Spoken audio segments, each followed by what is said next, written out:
you're broke. So now what? So broke is not about the money, not just about the money. It's a mindset. And if money isn't flowing easily to you, then there is a belief there.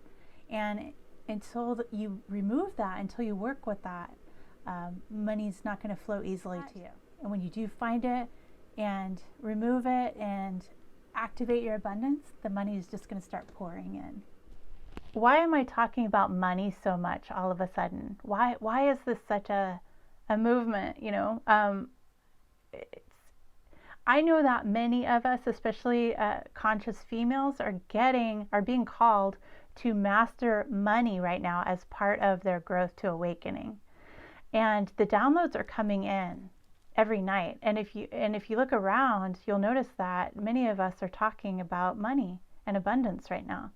So it is something that is needed. It is happening. And so I realized when I started getting these downloads that I had money in shadow. What does that mean?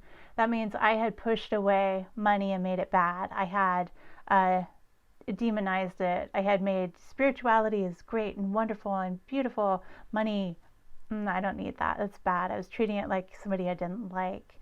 And so when I realized that I had this piece in shadow, I realized that this is something that I have to focus on to break through.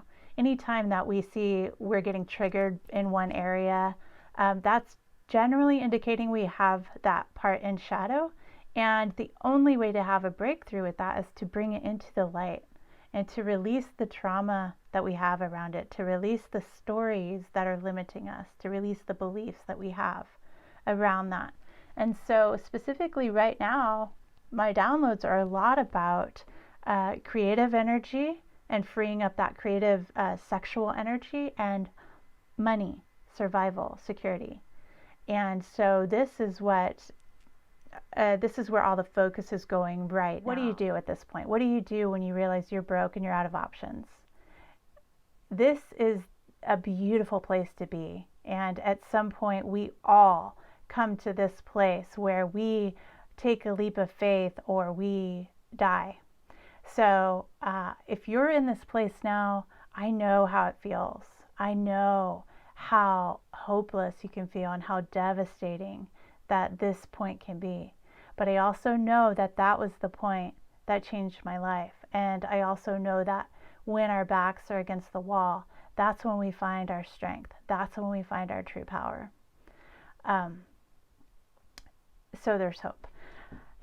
I want to talk about what you can, where I started from this place. So first I had to get real with myself, and I had to decide that I was ready to change. And that has to be the first decision.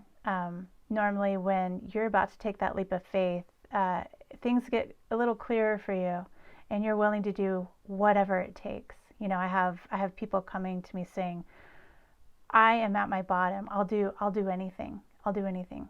And that's the place that many of us have to get to in order to just catapult into this massive change and leap of faith. The first thing I did was I had to get real about what I was spending money on. And so started cutting back on everything that I could cut back on. I started cutting back. So for many of us, this can look like changing where you live. This can look like lowering your rent, giving back a car that you're making payments on and buying a car outright. This can look like changing, you want to look at where you're spending your money and really get real with yourself. So, cutting out all those subscriptions that you're spending $10 on, $20 on, and look at the things that you're really not needing to put money out in those ways, because all these little payments really added up for me, and a lot of them are just coming out and you don't even, you've forgotten about them. So there's a level of getting real with your lifestyle, and you have to make changes. There's so many stories about people moving back in with their families. I also did this, It is humiliating, it is also humbling, and it ended up being a beautiful experience as well. Um, so, just really evaluate where you're at. Then you want to look at you putting some sort of savings into. What I did was I did an automated where the money was taken out of, before it even hit my bank, the money was taken out. So if you have, direct deposit, or even if you, like, they have these apps now, I believe Acorn was one that they take $5 out of your bank account every month and they just put it away in the savings. And so you want to be spending money on your financial independence. So you want to be putting it toward a savings account, or if you're looking to save for a place, a home, you can put it toward a home fund. But I just started small and I just had them take it out of my account every month, and this adds up very quickly, and I had to really look at how quickly that did add up. So $5 is, we spend more than that on Netflix, and or a bank fee. That's another thing I did, is that I changed from a bank that charged fees to a bank that was actually free and didn't take any fees out. So little things like that. And you want to get some sort of saving on automation. And then ideally you want to get some sort of investing. Now this can be done a lot of different ways. They also have apps for that. You can look into, just start small and just take money and put it into your future, your financial future. And so you're transferring where you're spending money and just kind of throwing it away, not getting anything, and you're transferring it into investing in yourself and in your future. I also am a big believer in circulating money.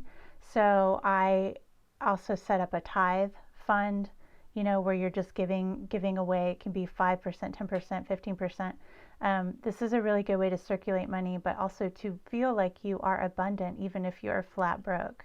So, I mean, even if it's $1, just some way to just give and not get anything in return, in a way that feels good. So, you give $1 to the Humane Society, or, buy cat food, whatever it is. Just, I like to have that on automation, but you can, if it feels good to actually take it and hand that money, you can do that too, but make that a priority. Because that made a big difference for me. And what I noticed was when I was tithing, all the money actually always came out even. So, it was, as long as I was tithing, all my bills got covered, even when I felt like they weren't going to. So there is something that magically happens with this as well. The other thing is that start looking at multiple income streams. The trap that I found is that I was getting caught in getting all of the income from one place, and then if something happens to that, you're done. It's over. And get creative with this one. So much is online right now, so it's looking at ways that you can earn from affiliate marketing, things that you're already buying.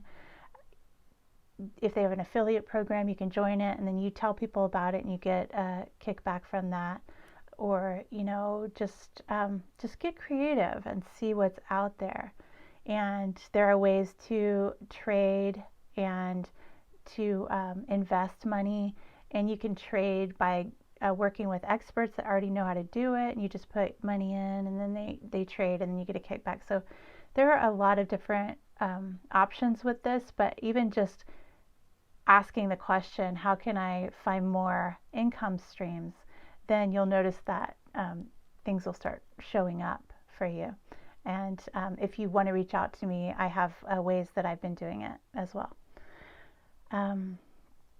The other thing you want to do is is, when you are buying things, look for promo codes, look for discounts, look for specials. So that way you are spending, maybe you can get good deals on it, and you can be saving money in that way. And in essence, keeping more money in your bank account and making more. And if you find these, um, you can just ask. You can just ask your universe, how can I find more sales? You can, when you're going in and you're doing business with people, you can say, you can negotiate with them. You can ask for an energy exchange. Just sometimes just the asking will open up so much for you in ways that you hadn't seen before. So I challenge you to go through this list and really take each step and work it. And notice where you're getting triggered around money. What I mean by that is where you get upset, where people, if they're talking about money, maybe even this video, where you get upset around something and you want to attack back. Notice the situation that brought that up. What was the conversation, and what was your thought around it? And notice how you want to push back. Notice how you might want to attack. And when you notice that, notice where it is in your body. And when you notice that, ask, what is the belief that I have around this? What is the story that I'm telling myself? And so I had one, and this is a money block that I'm talking about. I had one that was, I have to work hard and hurt myself in order to feel worthy of making money, making large amounts of money. I can only bring in a lot of money if I'm hurting myself at the same level. And so I changed that story to, I can pamper myself all day long and I make money. I can just do self-care all day long and I make lots of money because of that. I love myself, and the more I love myself, the more money comes to me. So this is taking a story that's limiting you, that may be in shadow, you're bringing it out by acknowledging it, and then you're reframing it and giving it a new story. So if you do all of these steps and you're noticing that you're getting triggered, if you notice you're getting really frustrated, stop. Where do you feel that in your body? What is it that you feel? Is it shame? Is it guilt? Is it anger? What is it? Where do you feel it? Breathe into that. Ask, what's the story? What's the belief here? When that comes up, then you look at that and then you see how you can reframe that story. So from, I have to hurt myself in order to make a lot of money, to, okay, what's the opposite of hurting myself? Pampering myself, giving, self-care, making myself feel good. So when I make myself feel good by pampering and self-love, I bring in lots of money. And then you just continually take your focus away from this one into the new story. Now, you want to be able to fully feel that and release it. And you can release it through the breath. And that is the simple process of it. And you keep doing that until you begin realizing that you're not getting triggered in that same way anymore, and that you're really fully enjoying coming into this new story. And when you focus on that new story, what will happen is you'll start attracting new opportunities in your life that support that story. You'll get more in alignment with that story, and then your money will start flowing in new ways. So I challenge you to go through this list and to catch yourself when you do get triggered, and to not make it about the person that triggered you, the messenger, not make it about the event that triggered you, and not immediately go into victim. I can't believe this happened to me, because that just will keep you stuck, and that'll put it back in shadow. So you'll want to notice the feeling that you have. Go into the body, breathe into that, allow it, and work with it, breathing it until you can start to feel the release. Ask, what's the belief? What's the story? And then how can I make a new story here? And then just put all of your creative energy on that new story over and over and over again. This work can be fun. It can also be, a little painful and hard to get to at first. So don't give up. If you don't get an answer right away, it's okay. Sometimes it just has to uh, come out from the body first, and you have to just kind of sit with it, be patient with it, breathe into it, and then all of a sudden you'll notice. And sometimes it'll happen overnight if you just have that question out there, and it'll just rise up at night, and then you'll get it. You'll have an aha. That's it. That's the story I have. So be patient with yourself. Know that this does work, and it can change dramatically. So it's really a combination of taking physical steps to change where your money's flowing and where your money's coming from, and then doing the work to release what's blocking the flow, a bigger flow coming to you. So I challenge you. We are getting these downloads. They are coming. So embrace them, open up to them, and just keep doing the work. If you're new here, click subscribe. And if you are already on this path and doing this work, then definitely comment and share your story, share your aha moments and your breakthroughs, and we'll just keep doing this together. If you feel called to go deeper into this work, I will put my link below and we can work together. And I hope that this has been helpful.